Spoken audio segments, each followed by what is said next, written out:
Je suis Anne Pioz, psychothérapeute, et je vous accompagne à retrouver une relation sereine et intuitive avec votre alimentation. La pleine conscience du pouvoir est un podcast qui vous accompagne à reprendre le pouvoir dans votre relation avec la nourriture, à sortir des injonctions de la culture des régimes et à ne plus vous sentir seul avec tout ça. Dans ce podcast, je partage des outils, des réflexions. Je vous parle aussi de pleine conscience et d'introduire dans votre quotidien plus d'observation de votre propre fonctionnement. Je vous propose également des témoignages de femmes et d'hommes qui vivent ou ont vécu un trouble du comportement alimentaire ou une relation compliquée avec leur alimentation. Leurs témoignages vous permettront, je l'espère, de réaliser que nous sommes nombreux à nous retrouver pris au piège de cette relation toxique. Je vous laisse avec l'épisode du jour. Bienvenue dans l'épisode 69 du podcast La pleine conscience du pouvoir. Aujourd'hui, nous allons parler de nutrition. Pas pour vous dire quoi manger, quand manger ou en quelle quantité et surtout pas pour vous faire culpabiliser de ne pas bien faire. Le 10e principe de la thérapie d'alimentation intuitive parle de nutrition bienveillante. Si vous n'êtes pas encore familier ou familière de cette thérapie, n'hésitez pas à écouter l'épisode 47 du podcast dans lequel j'ai résumé ces 10 principes. La nutrition bienveillante nous propose bel et bien un chemin vers le respect de notre corps et nous propose de prendre soin de nous et de nos santé physiques, mentales et sociales. Et pour parler de ce sujet, j'ai invité Amélie Carlo-Chichou, qui est une diététicienne passionnée, spécialisée dans la psychologie du comportement alimentaire et les troubles des conduites alimentaires.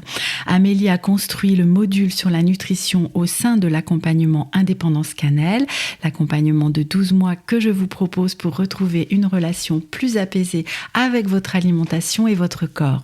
Amélie propose des consultations, des ateliers et elle fait également de la création de contenu comme sur Instagram où vous pouvez la retrouver sur son compte améliecc.diète.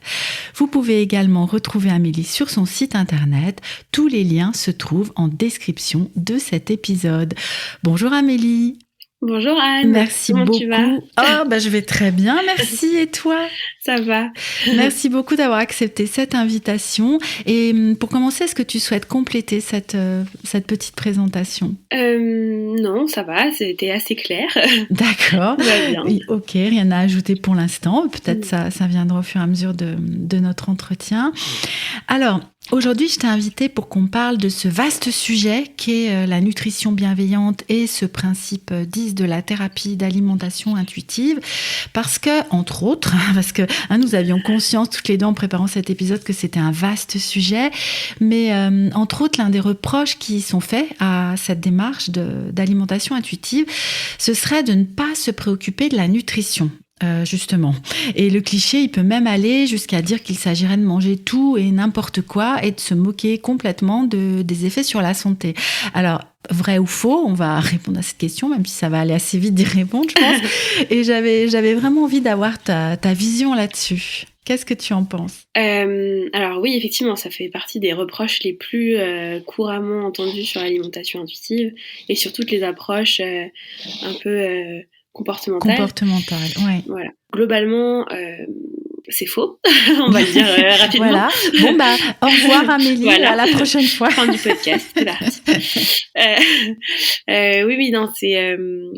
effectivement, l'alimentation intuitive, pour en parler plus précisément, c'est une approche qui a été fondée par 2 diététiciennes. Donc, évidemment que c'est une approche faite par des professionnels de santé. Mm-hmm. On n'est pas dans le déni de la science ou du fait que, effectivement, manger des légumes, c'est intéressant pour sa santé. Non, pas du tout. Donc c'est un principe, c'est le 10e principe de l'alimentation intuitive, la nutrition bienveillante, à savoir donc avoir une alimentation, une nutrition qui va dans le sens de sa santé, et plus précisément là dans ce 10e paragraphe de sa santé plutôt physique. Effectivement, dans ce principe 10 de l'alimentation intuitive, c'est le principe dans lequel on va essayer de comprendre comment fonctionnent un peu les nutriments dans notre corps et utiliser ces connaissances pour avoir une santé la plus optimale possible en prenant compte bien sûr de toute la thérapie qui a été faite en amont C'est et ça. donc sur la santé mentale évidemment. C'est ça, hein. Et c'est pas pour rien que ce principe arrive en dernière place, même si nous les explorons pas forcément dans l'ordre, enfin, mais n'empêche que il y a besoin quand même qu'il y ait pas mal d'idées reçues de déconstruites, enfin, avant de pouvoir se pencher sur ce principe-là. Voilà, tout à fait. C'est exactement là où je voulais aller. Merci. Donc, je t'en prie.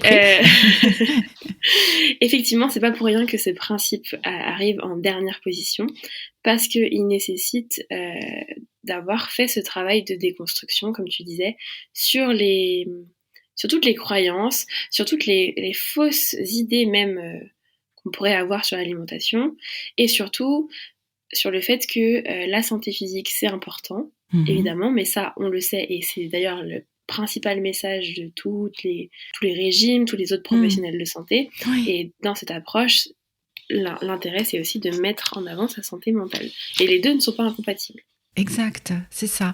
Et c'est ça qui est un peu un jeu d'équilibriste, enfin, je sais pas, cela dit au final. Non, pas spécialement.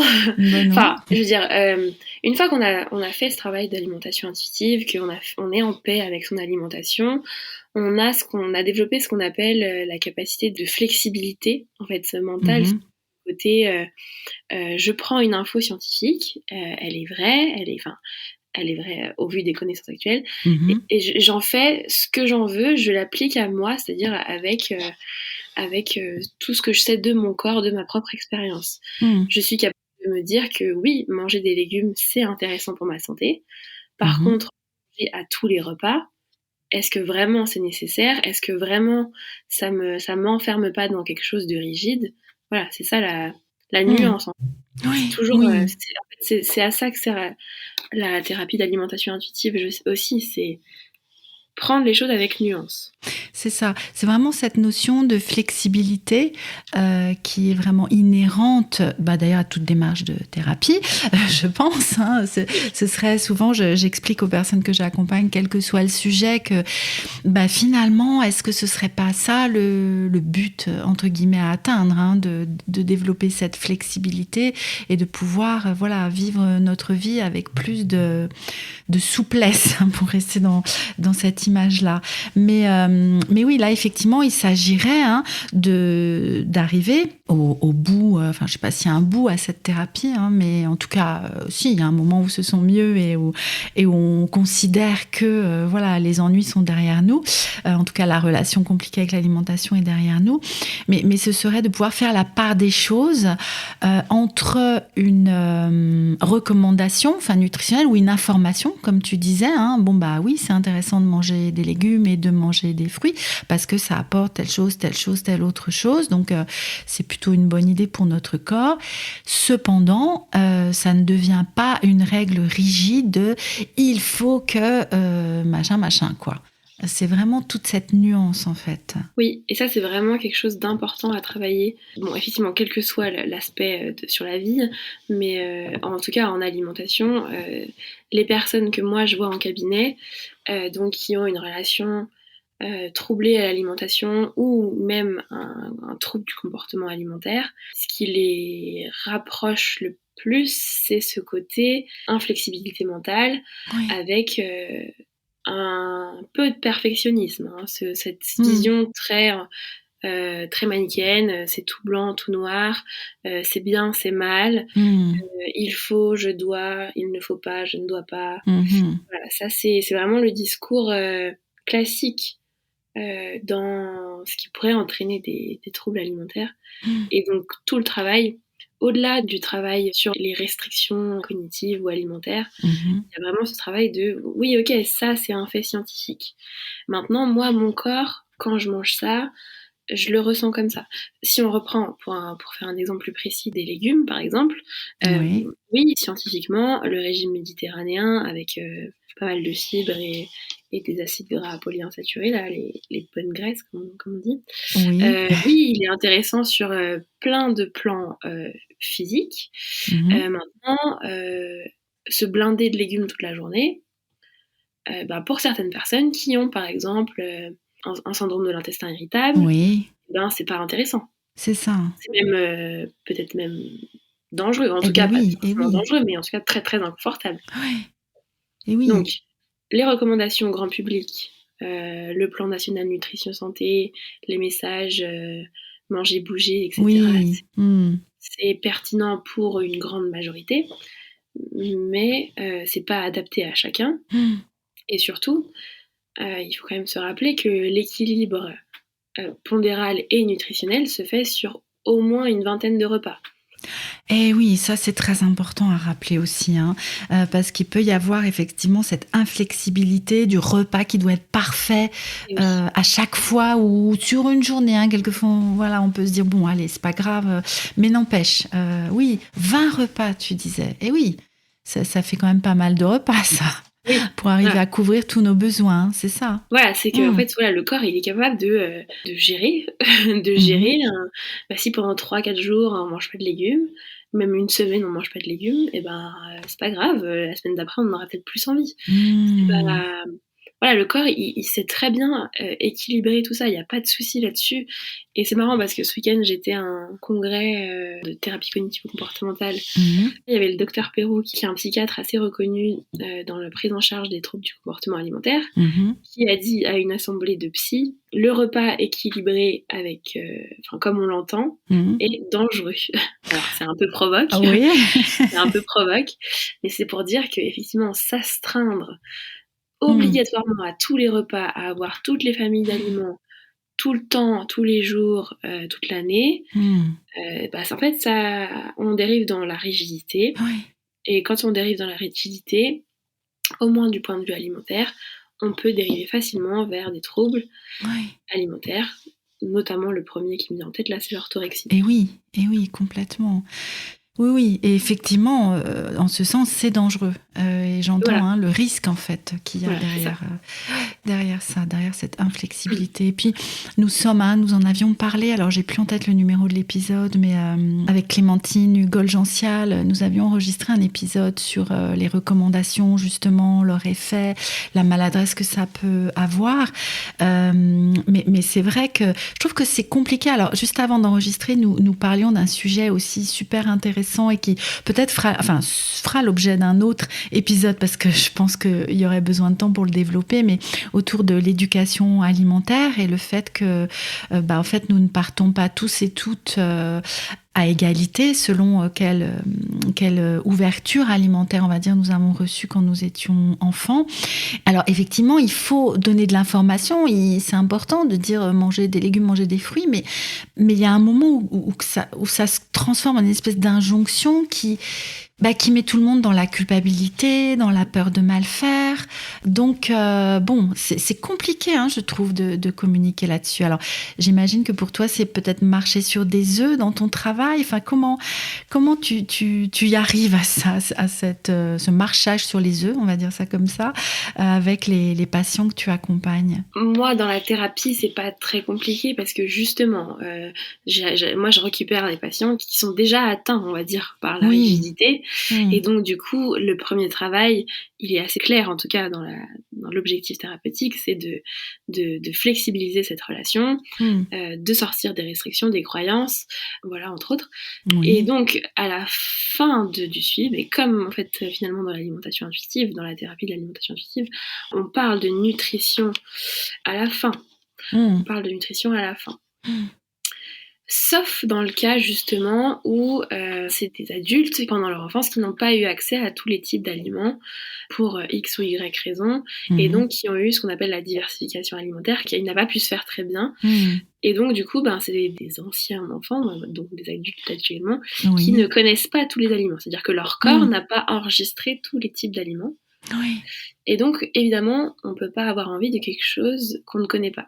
Ben non, c'est Donc, dans ces logique. cas-là, même si les mécanismes de régulation du corps sont très très bien faits, Mmh. si le corps n'a jamais mangé, enfin en tout cas eu accès à aucun légume, exagérons le tout, et il Oui. pourra jamais avoir envie de manger des légumes. Et non. Donc là, on va être obligé dans la thérapie effectivement de passer par une phase de réintroduction, en fait même d'introduction carrément, Mmh. Mmh. comme on le fait avec des enfants Oui. à partir de ça dépend de l'âge auquel on commence, mais autour de 6 mois, quand on commence à intégrer des aliments, on va le faire pareil petit à petit pour que le corps comprenne que ces aliments existent et que du coup, ils contiennent des nutriments qui peuvent être intéressants. Et donc, quand il manque ces nutriments dans le corps, on peut les réclamer. C'est ça, c'est vraiment revivre une diversification alimentaire. Tu vois, j'avais jamais imaginé que ça puisse se vivre à l'âge adulte, finalement. À tout âge, adolescent, adulte. Oui. Parce que c'est vrai qu'on a...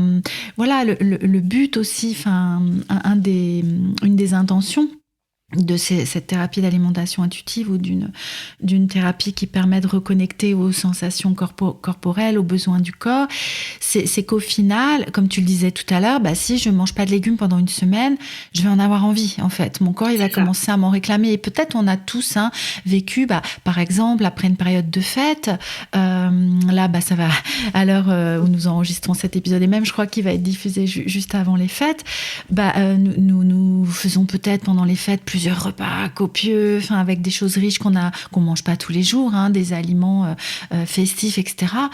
Après, il peut y avoir une période où, oh là là, je mangerais bien de la soupe tous les soirs, quoi. Il y a quelque chose qui s'autorégule finalement. Mais par contre, oui, si j'ai jamais mangé de soupe de ma vie, si on prend ce que tu disais tout à l'heure, le truc extrême, j'ai jamais mangé de légumes, non, j'en aurais pas envie, en fait. C'est clairement pas, quoi. Et du coup, voilà, il va y avoir cet apprentissage à faire en parallèle finalement, ou en préambule de la thérapie. Oui, alors ça du coup, c'est un cas vraiment extrême, parce que c'est quand même rare d'avoir eu accès à aucun légume, puis surtout à l'âge adulte, il y a ce côté, je me rends compte que les autres mangent ça, j'ai entendu les messages nutritionnels, donc quand même j'ai essayé 1 ou 2 fois, donc non, c'est quand même extrême. Oui, là nous partions dans un extrême, et puis j'imagine que dans les personnes que tu rencontres, tu le disais tout à l'heure, il y a peut-être plus quelque chose autour du contrôle et peut-être même d'une surinformation nutritionnelle, au contraire. Oui, et puis honnêtement, c'est quand même pas très courant que les diversifications alimentaires soient si peu variées. En général, les parents, ils font très très bien ce job-là. Vraiment, les premiers aliments, même en purée, qu'on donne à nos enfants, c'est quand même souvent des légumes, etc. Donc, c'est assez rare qu'il y ait aucune diversification. Oui. Le travail du coup effectivement principal, c'est plutôt de flexibiliser, comme on disait, les règles, les messages institutionnels ou même les messages des régimes, etc. Parce qu'effectivement, le plan national nutrition santé, là, le PNNS, c'est ceux qui font manger, bouger, 5 fruits et légumes par jour. Bon, c'est basé sur de la science, effectivement, 5 fruits et légumes par jour, c'est intéressant sur plein de plans. En revanche, c'est tellement simplifié pour que ça soit accessible au grand public que ça en devient presque faux. Voilà. C'est comme tout, de toute façon, comme tout. Quand c'est simplifié à l'extrême, ça devient ça s'éloigne de plus en plus de la réalité. Et puis, quand on parle de simplification, il n'y a jamais de nuance. Donc, voilà. On retombe sur nos pattes de ce côté. C'est ça. Manque de flexibilité. C'est exactement. Et alors, j'avais une question, mais à laquelle finalement, je pense qu'on a en partie répondu, qui était du comment, ou en tout cas de la difficulté d'allier des recommandations nutritionnelles, comme celle-ci par exemple, et un comportement alimentaire serein. Mais finalement, il me semble que la réponse, c'est justement ce travail sur la flexibilité. Oui, alors en fait, déjà la confiance en son corps, c'est-à-dire qu'effectivement, le corps, une fois qu'il connaît tous les aliments, il est capable de réclamer les aliments dont il a besoin. Il a besoin de calcium, il va vous réclamer des produits laitiers par exemple. Il a besoin de vitamine C, il va vous réclamer des agrumes. Voilà, le corps est tout à fait capable de nous donner envie des aliments qui ont un intérêt nutritionnel pour nous à l'instant T. Donc ça, c'est déjà le premier travail, c'est ça, c'est de faire confiance à son corps finalement. Tu as donné l'exemple pour les repas de fête qui sont suivis par des envies de soupe ou de choses un peu moins copieuses. C'est vrai, c'est ce que ressentent les gens qui ont une alimentation apaisée et régulée. C'est ça, c'est ce besoin de manger léger après les fêtes, mais sans contrôle mental. C'est ça. Oui, pas dans l'objectif de, si on surveille son poids, de dire oh là là, faut que je reperde le poids que j'ai pris pendant les fêtes ou j'ai trop mangé pendant les fêtes. Oui, complètement. Et en fait, ce qui est assez marrant, c'est que dans une alimentation intuitive, les personnes vont appliquer finalement les principes qu'on donne, les 5 fruits et légumes par jour, etc., vont les appliquer la plupart du temps sans avoir besoin d'y penser. Donc c'est pas contradictoire du tout de se faire confiance, de manger en fonction de ses besoins, en fonction de ses envies, et d'avoir cette nutrition bienveillante. C'est ça. Au contraire, ça va plutôt dans le même sens. Oui, c'est ça. C'est qu'on retombe. Ce qui me venait, c'est qu'on retombe sur nos pattes, en fait, dans le sens où on va les reconstruire tout seul, les recommandations nutritionnelles, finalement. Voilà. Mais alors, j'ai une autre question parce que ça, on l'entend souvent. Enfin, moi, je me le suis souvent entendu dire. Mais oui, mais avec toute la publicité et avec toute l'industrie agroalimentaire qui nous pousse à manger des trucs plein de cochonneries, blablabla. Dès qu'on met les pieds au supermarché, on ne voit que des têtes de gondole avec des aliments ultra transformés, blablabla. Donc, compliqué de faire confiance à notre corps dans un environnement tel qu'il est aujourd'hui.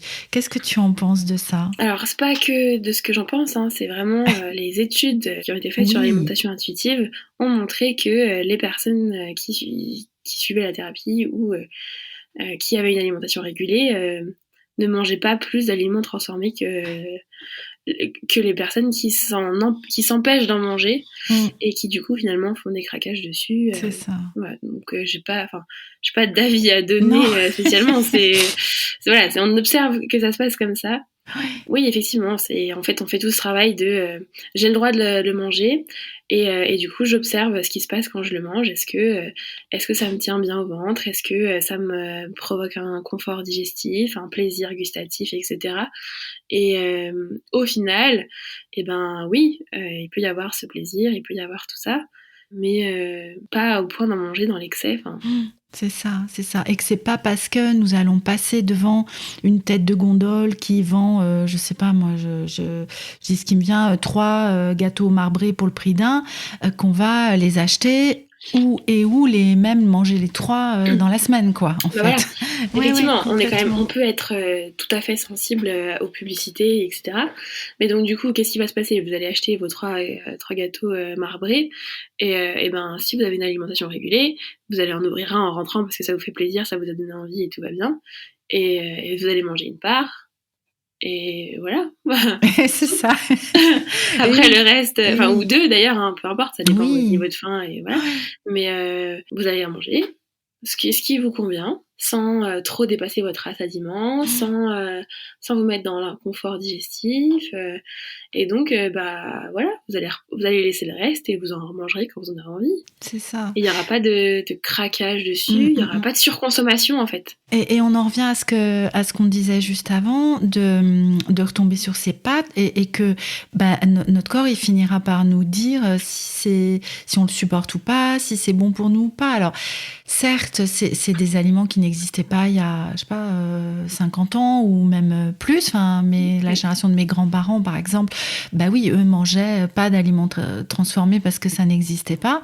Après, tiens, alors c'est un autre sujet, mais est-ce que pour autant ils étaient en meilleure santé que nous ? Je sais pas, parce qu'il y avait peut-être d'autres choses qui intervenaient. Mais tu sais, il y a une telle diabolisation de tous ces aliments, une telle, oui, c'est ça, diabolisation de oh là là, et l'industrie nous pousse à. Mais en fait, les faits sont là, et c'est intéressant que tu dises qu'il y a eu des études là-dessus et que c'est observé.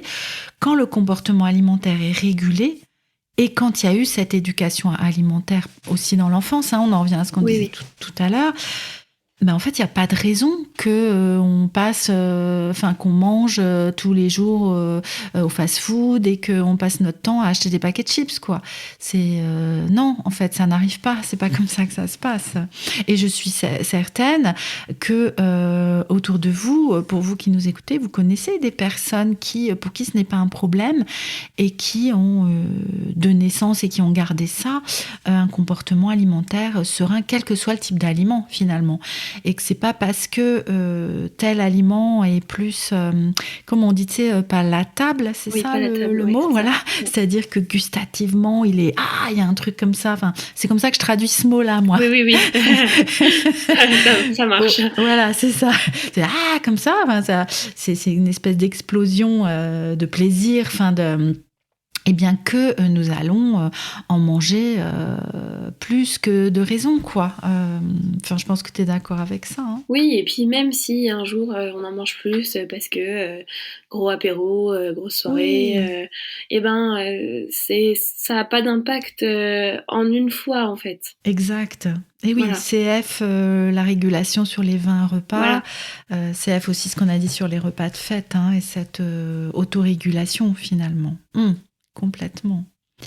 Alors, j'avais une autre question pour toi, Amélie. C'était autour de l'observation que tu fais, je pense, dans ta pratique, de la frontière qui est parfois ténue, ou pas d'ailleurs, tiens, ça va être intéressant d'en parler ensemble, entre un trouble des conduites alimentaires diagnostiqué, où la personne vient nous voir pour travailler sur ce trouble, et ce que nous pouvons appeler l'alimentation troublée.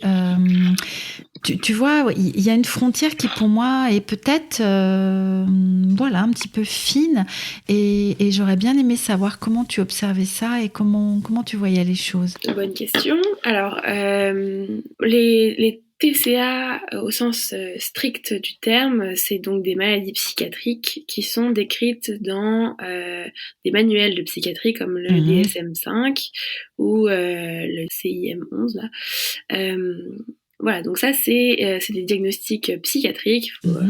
Faut aller voir un psychiatre Oui, qui sont pour se posés faire par un médecin. diagnostiquer. Voilà. Oui. C'est ça la principale. Et donc, comme c'est dans des manuels de psychiatrie, c'est vraiment encadré dans le sens où il y a des critères et si on en manque un, on n'est pas considéré avoir cette maladie-là. C'est très carré, quoi. C'est un diagnostic médical. Maintenant, du coup, il y a plein de gens qui souffrent de leur relation à l'alimentation, mais qui cochent pas toutes les cases de ces manuels de psychiatrie. Oui. Et c'est ça que moi j'appelle les troubles subcliniques, enfin je suis pas la seule d'ailleurs, et qui nécessitent quand même une prise en charge, parce que soit ils peuvent dévier vers le trouble alimentaire strict, Oui. soit pas, mais en tout cas génèrent de la souffrance et donc méritent d'être pris en charge quoi qu'il arrive. Voilà.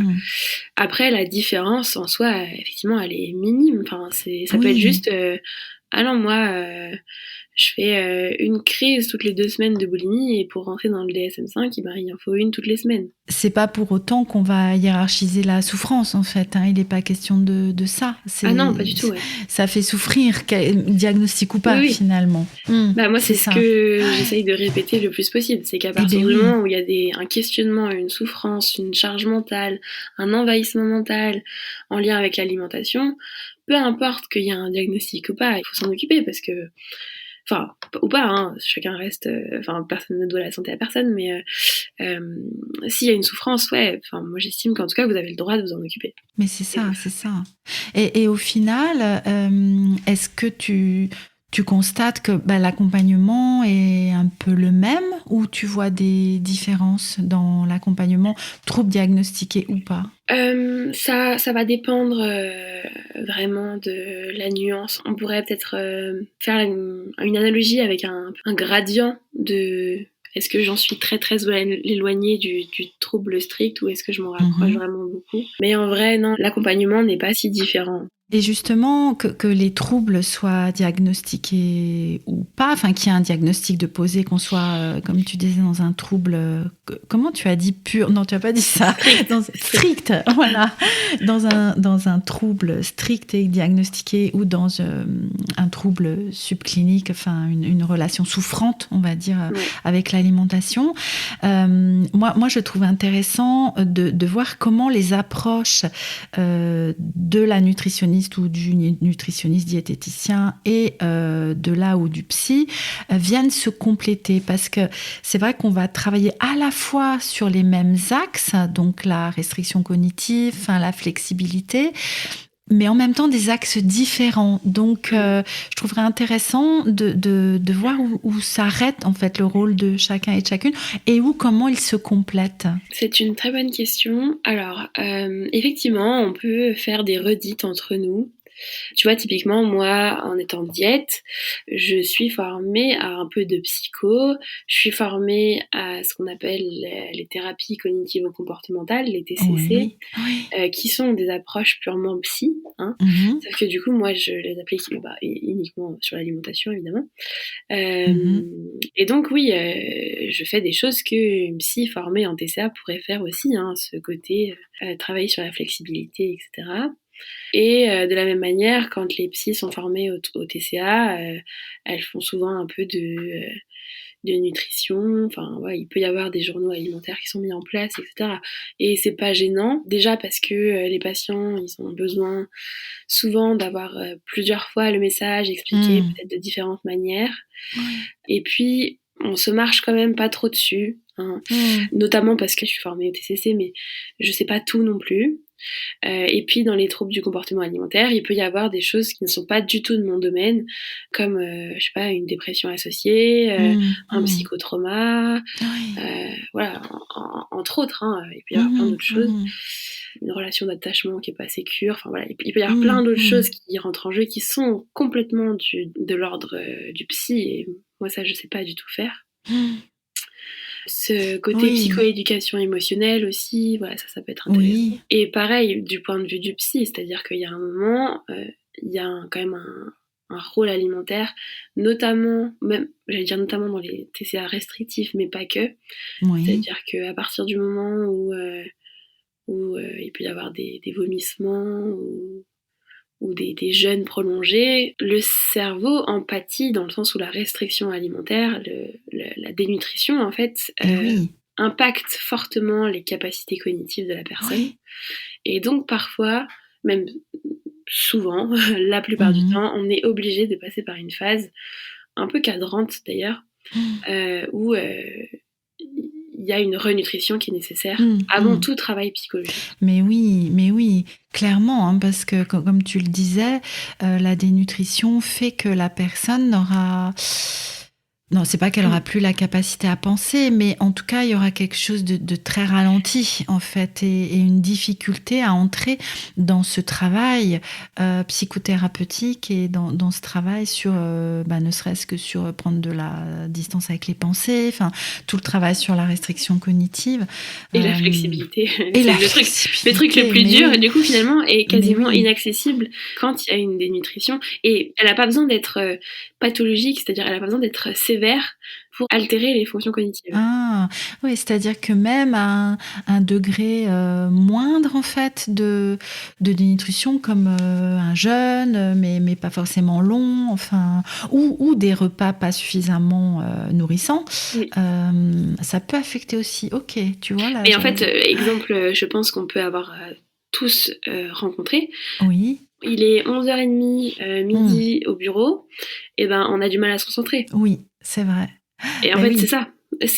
On a du mal à se concentrer, on n'est plus au top de nos capacités cognitives. C'est ça. Et on n'a pas besoin d'être en dénutrition. Enfin, voilà, non, tu as raison, ouais. Mais oui. Oui, donc c'est dire comment ça peut impacter quand on est dans une restriction forte, en fait. Voilà. Ouais, effectivement. Et c'est vrai que moi, c'est le moment, tu vois, où quand j'accompagne des personnes qui souffrent d'anorexie ou d'un comportement assez restrictif, où on va travailler sur l'alliance, en fait, thérapeutique, hein, sur se rencontrer, sur créer de la confiance, sur entendre la souffrance de la personne et reconnaître aussi la souffrance de la personne. Et bon, c'est déjà chouette, quoi, de pouvoir créer ça à ce moment-là. Ah oui. C'est l'occasion de le faire, effectivement, mais oui. En tout cas, dans cette période-là, voilà, là, je pense que la diète est importante parce qu'on a besoin de cette renutrition. Complètement. Oui, et c'est aussi pour ça que pour moi, ce sont des troubles que je n'accompagne pas seule. Quand viennent à moi des personnes qui souffrent de troubles des conduites alimentaires, je trouve important qu'il y ait un suivi pluridisciplinaire que nous pouvons... Alors, c'est pas toujours évident, hein, je sais pas ce que tu en penses, mais de le recréer en libéral, en hors structure hospitalière, parce que, fort heureusement, tout le monde n'a pas besoin d'être hospitalisé. Mais voilà, de recréer ce lien, cette équipe en fait, et de faire équipe avec différents professionnels. Et puis ça va être important d'être sur la même longueur d'onde, parce que tu parlais d'informations qui vont dans le même sens, qui doivent être réentendues, mais encore faut-il que ce soit les mêmes qui soient transmises aux oui, patients. Effectivement, je vis dans un monde un peu utopique, mais c'est vrai que c'est difficile. Je pense, moi, en tant que diète, c'est difficile de trouver des psys, déjà qui sont formés au TCA, et même une fois formées, qu'elles ne transmettent pas leurs propres croyances alimentaires.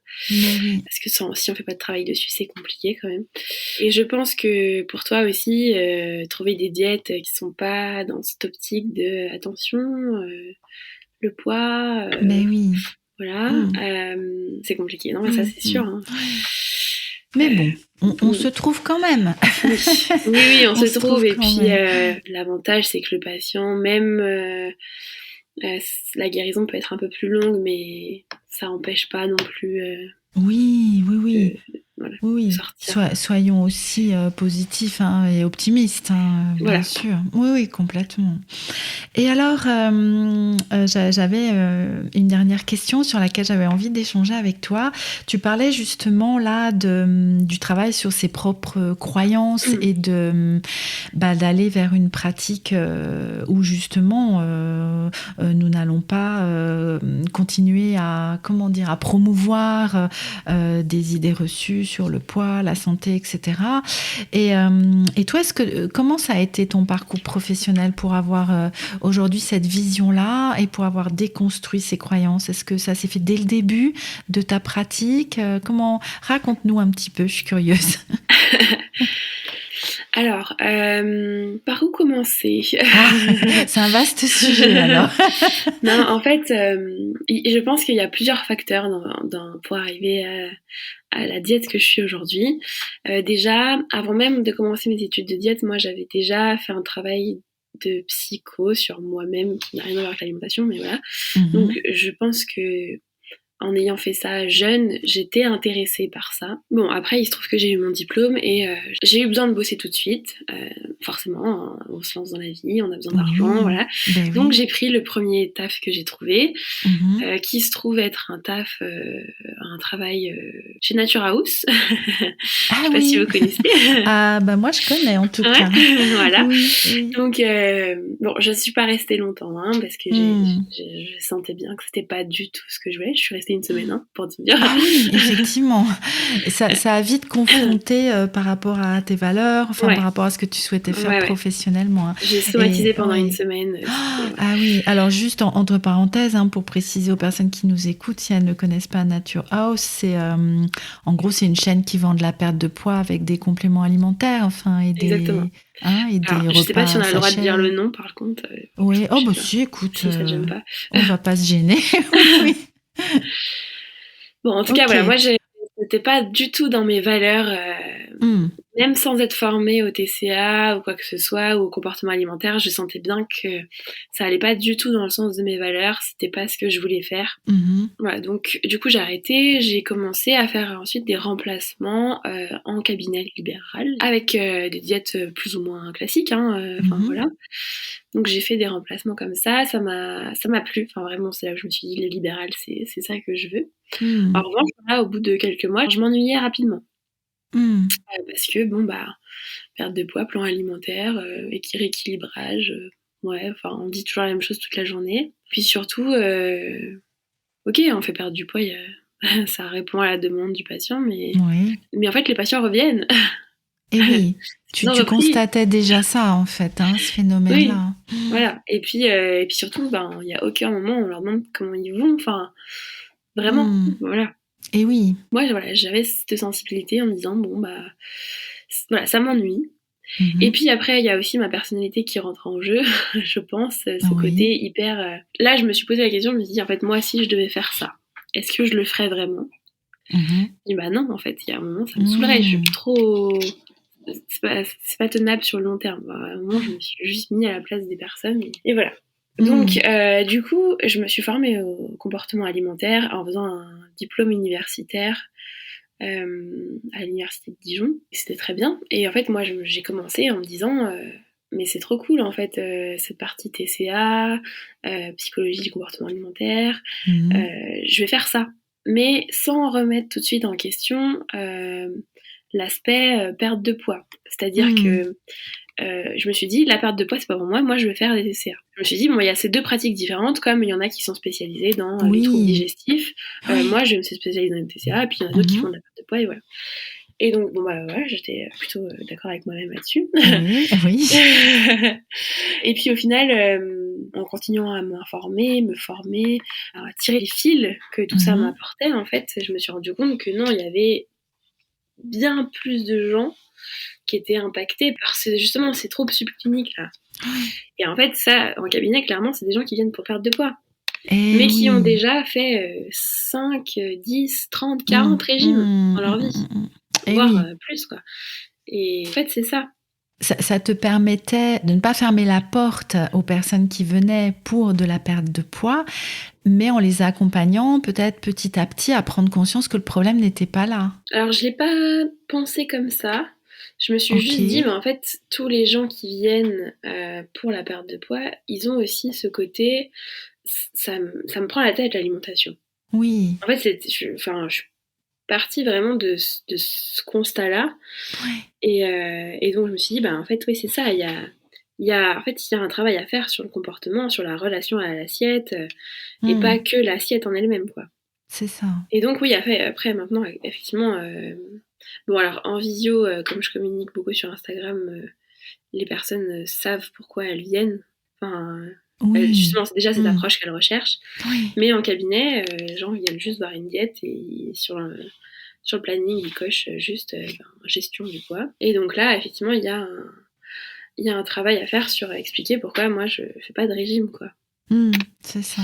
Mais ça se fait assez vite et en général, en fait, j'ai un petit schéma sur le cercle vicieux des régimes. Je leur montrer, souvent, c'est « Ah oui, je me reconnais dedans. » Bah oui, du coup, c'est parlant. Du coup, moi, je leur dis « Bon, ça vous dit qu'on essaye autre chose ?» Oui. Et là, c'est bon, quoi. Bah oui, avec peut-être même du soulagement, hein, je sais pas. Ça dépend. Enfin, ça dépend. Il y en a qui restent quand même assez longtemps sur cette idée de perte de poids. D'ailleurs, c'est des patients que je peux ne pas garder très longtemps, parce que c'est pas l'approche qui leur convient. Oui, complètement. C'est pas grave s'ils sont pas... chacun fait en fonction de ses besoins. Oui, tout à fait. On arrive à la fin de cet épisode, Amélie. Je ne sais pas s'il y aurait une dernière chose que tu aurais oublié de dire, ou voilà, avant qu'on se quitte, tu te dis « Oh, mais mince, j'aurais bien aimé qu'on parle de ça » ou autre chose. Non, moi je voulais juste du coup revenir sur ce que j'ai dit peut-être un peu rapidement. C'est vraiment ce côté, s'il y a de la souffrance dans l'alimentation, vous avez le droit de vous en occuper, quoi. Vous avez le droit de faire appel à quelqu'un. Et c'est pas parce que n'y a pas de diagnostic psychiatrique que vous n'avez pas le droit d'être pris en charge. C'est ça. Et puis c'est possible d'avoir une nutrition bienveillante à tout moment de la vie, en prenant soin et de sa santé physique et de sa santé mentale. C'est ça. D'avoir un comportement apaisé, serein, une relation apaisée et sereine avec notre assiette finalement, et qu'elle va s'équilibrer toute seule. Moi, je reste avec l'information des 20 repas. Tu vois, j'avais en notion d'une semaine ou quelque chose comme ça, mais voilà, les 20 repas, et que notre corps sait au final, si nous lui avons donné des clés aussi pour apprendre et pour savoir. Tout à fait, notre corps sait. Une bonne conclusion. Merci beaucoup, Amélie. Puis peut-être à une prochaine fois pour un autre sujet à aborder ensemble. En tout cas, j'en serais ravie. Oui, carrément, moi aussi. Merci à tous d'avoir écouté cet épisode jusqu'au bout. N'hésitez pas à mettre une note sur votre application d'écoute si celle-ci le permet, à vous abonner, à laisser un avis et tutti quanti. Vous êtes au courant maintenant, hein, c'est vraiment ça qui va encourager notre travail sur le podcast et le soutenir sur le long terme. Je vous souhaite une bonne fin de journée. Je vous dis à très bientôt pour un prochain épisode de La pleine conscience du pouvoir.